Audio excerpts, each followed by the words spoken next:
How to do deadlifts as a plus size beginner, like me. When I started deadlifts, I did kettlebell deadlifts with 18 pounds or 8 kilos.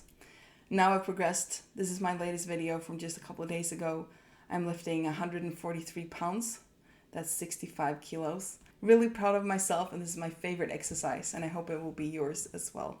In this video, we're going to go through deadlifts with kettlebell, with a barbell, and some injury prevention.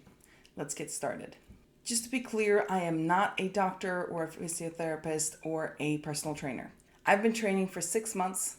This I'm about to share with you is what I've learned for my own training by doing research, my own experience while doing this training. I have checked with a personal trainer in real life at the gym with me to make sure I'm doing it correct for me. That doesn't mean it's correct for you. Your body is going to be different from mine. You might have injuries that I've never had. You might have different composition, longer legs, whatever. I don't know. Check with your doctor. Make sure you're doing that what's right for you.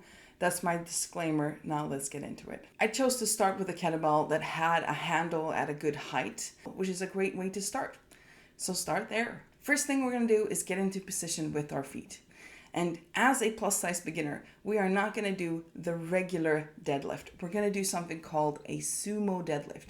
Anything sumo basically means that you stand wider apart with your feet. There are 3 reasons for this for us as plus size beginners. The first one is that we need more space between our legs for our tummies. It needs to be comfortable, and that's a great way to do it. Number 2, it's a little bit easier. At least that's what I felt to do deadlifts. It's easier to do sumo, so why not start there? Third, and most important, it is easier to do it with the correct form, that is with a straight back, if you're standing wider with your feet. Because you need to lower your butt down to get the straight back. And that's really hard to do if you're standing with your feet narrower. That's why we're doing sumo deadlifts. Let's get into position. Okay, feet wider than your shoulders. Exactly how wide doesn't really matter. A little bit wider is fine. And make sure you angle your feet a little bit outward as well. Up to about 45 degrees. Again, it's not that important. Make sure it feels good for you when you're doing the exercise. Now we're going to bend over and grab the kettlebell. When you bend, you will naturally bend your back. That's fine as long as we don't lift with the bent back. So bend over, grab your kettlebell, and then don't lift until we've done the other steps. Step 3, straighten your back. How are you going to do that? Well, you're going to lower your butt so you can use the weight sort of as a counterweight to lower your butt a little bit. And then you're going to push forward your chest sort of through your arms, which is kind of hard because we're holding our arms together into a kettlebell and we want straight arms. But just think that you're pushing your chest forward, and that's probably going to be enough to straighten out your back, lowering your butt to straighten out that back before lifting.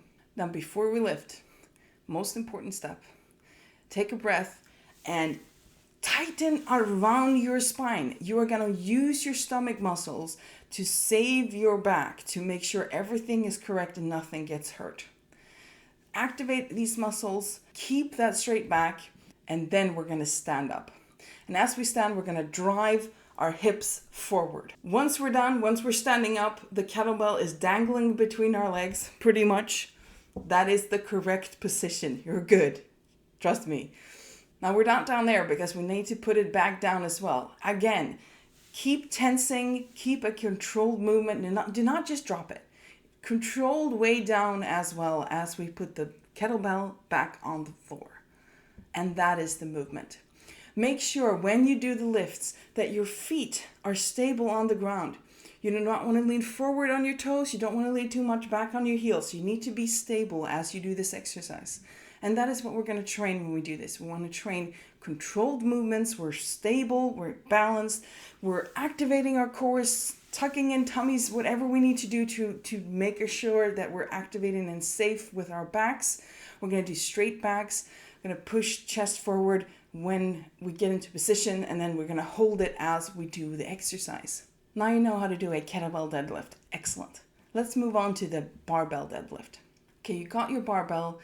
You're going to put on some plates. And even if you choose a smaller plate, you can just put plates on the floor to get that height up so that you're standing on top of other plates. So you get the height to about the same height it would be if you had one of those bigger plates on. Just look around to look at the other place. You'll figure it out. I'm sure it'll be fine. Okay, again, step number 1, get into position. We're going to stand just with the kettlebell. We're going to stand wider than our shoulders. We're doing a sumo deadlift. We're not doing it like weightlifters who are doing professionally, because they're going to stand way wider and they're going to lean their toes out even more. We can do that. That's what I'm saying with it doesn't really matter how wide we stand.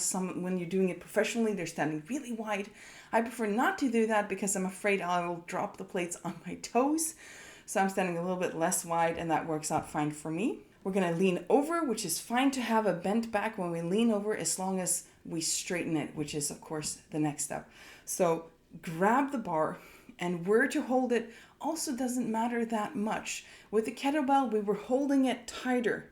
This time we have a whole bar to choose from, and I recommend for you as well, to grip the bar so that your arms go straight down from your shoulders. Because you're standing wider with your feet, your knees, your feet are going to be outside the grip of your arms on the barbell.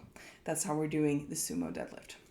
Now, once you grab the barbell, this is, again, use the grab as a leverage to lower your butt, press forward your chest to straighten your back. That's what we want. Also, look up. That's also not like up, but don't look down.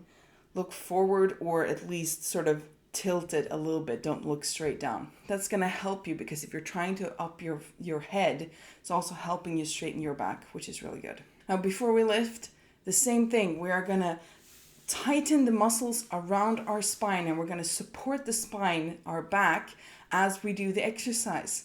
So take a breath, tighten everything up, and lift at the same time as you're driving your hips forward till you get into a standing position. Great, you're doing it. It's excellent. And then as you go down, again, tighten everything. Make sure you're supporting yourself. Lower the barbell in a controlled manner until it's back on the floor. That is the exercise. And again, the same with the kettlebell. Make sure your feet are stable. You don't want to lean too much forward. You don't want to lean too much back. You want to make the movement controlled when you do the movement. You don't want to toss it around. You want to have a controlled movement up and down. And when you do the slow eccentric, that's what I call when you come back down, you also gain a lot of muscle from that. I've learned this from people like Dr. Mike Israetel from Renaissance Periodization, the people from the Mind Pump, they are excellent, and Dr. Aaron Horchig from Squat University. There are great people online you can look up, you can do your own research to find out how to do these things. That's how I did, that's how I learned and got started, which is the key. You want to get started. Let's talk injury prevention. We already mentioned one thing, which is control. We don't want to throw things around. We don't want to drop things unless you're in pain. So control, number 1. Number 2, let's talk about pain. You are not supposed to feel pain when you do these exercises. Whoever told us that, especially women, we're told all the time, if you're not in pain, you're not going to be beautiful or whatever, all these shit things that people tell us. I'm sure it's the same for guys. You're never supposed to cry. There's all these things that are just bullshit. And you need to realize that if you're in pain, it's your body telling you that something is wrong.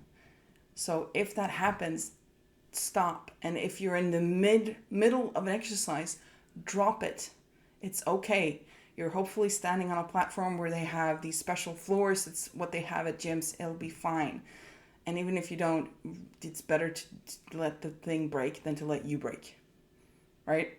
Okay. Another tip for injury prevention is to start at a really low weight, because they keep telling us if you do the research, you need to have perfect form, which, is how you do the exercise. And that's great. But no one's perfect the first time you do anything. That's not how it works. You have to start and then you learn.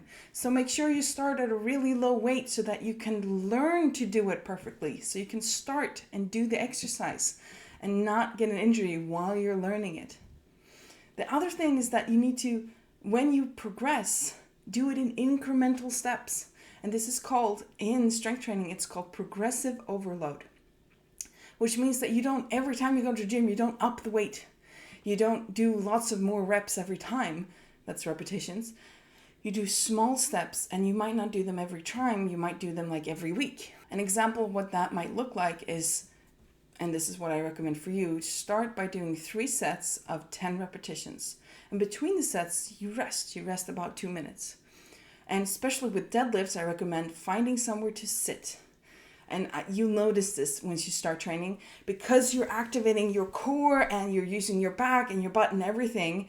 If you're standing around while you rest, you're not going to relax. And so it's harder for you to then do the next set feeling refreshed. So find somewhere to sit. There are benches pretty much all over the place at gyms. Otherwise, I've seen at my gym, there's like stacks of plates just on the floor no one's using. You can sit on those. It's fine. Just rest for a little bit before starting up again. And then, so how is this related to progressive overload? Well, if you feel by the 3rd set that you could do more than 10 repetitions, if you want to do more straight away, maybe do 12, maybe do a few more, that's fine. You could also just stop at 10 and then choose the next time to up the range. And what I would do then is that I'd keep 3 sets, and maybe instead of doing 10 repetitions on each set, I'd do 12. So aim for 2 more on every set. But once you get to 12 repetitions, I would then up the weight and lower the repetitions. So if you're doing 3 sets of 10 at, maybe you're starting at 20 pounds, starting really low, that's fine. You feel you can do more. So next time you're doing 10 sets of 12 repetitions, still at 20 pounds. If you're doing that and you do that for a week and then you feel good, you want to push more, instead of upping the reps again, we're now going to maybe 25 pounds. And then we're lowering it to 8 repetitions. So now we're doing 3 sets of 8 repetitions at 25 pounds. And if you're feeling like you can't quite do it, that's okay. Maybe you start and you do 8 repetitions, and that feels good, but the next set you barely make it to 7. And then that's fine. And the 3rd set, maybe you can do 7, maybe you can just do 6. That's also okay. Keep doing the exercises. Maybe next time you do a bit more and you aim for the 3 sets of 8. And then you do that a bit more and you feel stronger, and then you up it to 3 sets of 10, and then you continue the cycle of small increments as you get stronger. It's a great way to progress without, injury, without doing these big pushes. Another great tip is to bring your cell phone, bring headphones so you're not disturbing anyone, and look at videos that show you how to do the exercise. You can look at this video, look at other experts who are actually experts and doctors showing how to do this, and see how are they doing it, and try and compare it to yourself. How am I doing it? Am I doing it like them? Continuously strive to do better every time, and that's going to also lead to injury prevention. Lastly, I want to mention that you can always contact a personal trainer. Most gyms have them connected to their gym. You can just ask the gym if they have who they recommend or who to talk to. They'll set you up. You can contact them. And you don't need to buy into whatever program they normally offer. You could tell them what you want. Explain, hi, I want to learn how to do the deadlift. I watched some videos. I've tried a few times at a really low weight, but I'm still afraid to actually push myself. Can we just book 2 sessions to train, for me to learn how to do this correctly so that I'm not afraid?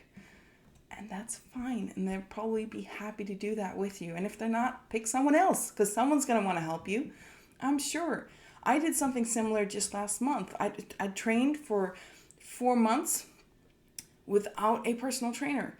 And then sort of fifth month, somewhere around there, I decided I wanted to book a personal trainer and do what I called tune-up sessions, where I just wanted to check and make sure I was doing it correctly, which I found out I pretty much was, which still felt good, and we were able to talk about other things instead. So I still got my money's worth, and I'm happy about it. And that's a tip for you too, to make sure.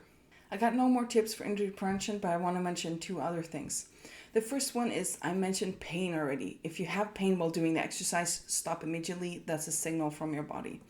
There's something else that happens after training called DOMS, delayed onset muscle soreness. And this is not the same thing as acute pain or a pain that you get very close after training. This is something that you normally get the day after or maybe up to 2 days after. And I think everyone here knows this. You've felt it sometime. It is your body pretty much building your muscle. I don't actually know all the science of this. You can find so much research and so much information online if you want to do the research. basically what I'm saying, that type of soreness is not bad for you. It's the acute pain that you get if you do the exercise wrong, or if something happens while you do it, or very close afterwards to the session. That's the type of pain that's a problem, and you should probably talk to a doctor. But if it's more of a soreness or a dull ache and it comes the day after or 2 days after and you don't feel that it's, terrible, it's probably going to be DOMS, and that's a signal that your body is rebuilding and that you're getting stronger, which is great. Mind you, you don't need DOMS to build muscle. If you've been training for a while, you might stop getting DOMS. You'll get it again once you switch an exercise or turn up the gear, but that doesn't mean you're not still building strength, even if you don't have DOMS, which not a lot of people know, so I thought I'd share it with you. Lastly, I just want to mention there are so many other tips as well on how to do deadlifts, and you can really dig deep into this. People are competing and doing deadlifts, and if you've been training for years, it does make a difference. Small changes, whether it's like the angle of your feet, how wide you stand, all of these different things. But for us, plus size beginners, don't let the minutia, like all of those details, don't let it stop you from starting. Like, that's interesting, but you don't let perfectionism stop you. You can start, especially if you do the injury prevention stuff. You start at a low weight, you increase incrementally, progressive overload. Start and learn as you go. You're never going to get to your goals unless you start and keep going. I hope this has been helpful. If I can do this, you can too. I'll see you at the gym.